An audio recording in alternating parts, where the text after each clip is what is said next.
Ô, Tamires, você acha que ele acorda, velho? Vamos ver, fazer o teste aí. Eu acho que... Vamos ver se ele acorda.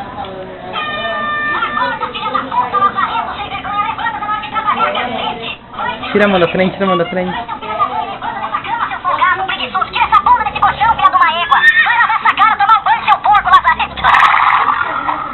Agora só o ronco, gente. Prestem atenção, só o ronco. Ah, tá fraquinho o ronco hoje. Ele não acorda. Valdir. Valdir. Valdir. Valdir. Valdir, tombou uma carreta de escola ali na esquina, Valdir. Carreta de escola tombou. Tombou, Valdir, uma carreta de escola ali na esquina, Valdir. Valdir.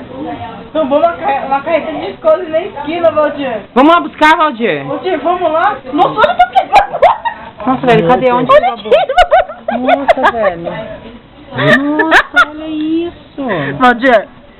Caiu uma carreta de escola ali na esquina. Vamos lá, Valdir. Não, vai à frente do primeiro. Hã? Valdir, levanta, não vai dormir mais não. Primeiro. Deixa eu ver o que eu vou fazer. Olha, Tamires. Vamos lá, rapaz. Vai, Valdir. Levanta, filho da puta sem vergonha. Vai trabalhar, seu filho de uma égua. Levanta, Valdir.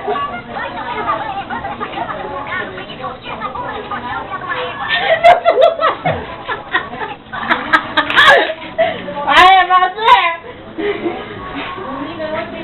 O babado dele ali na expressão foi foda. Puxa lá, eu vou ver se consigo pegar o babado. Cadê o babado? Achei. Vai, não vai dar pra ver na máquina. Ô, Luiz.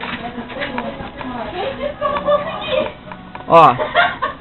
Esse aqui é o babado, ó. Tudo isso aqui é babado, tá vendo, ó? Babado. Isso mesmo.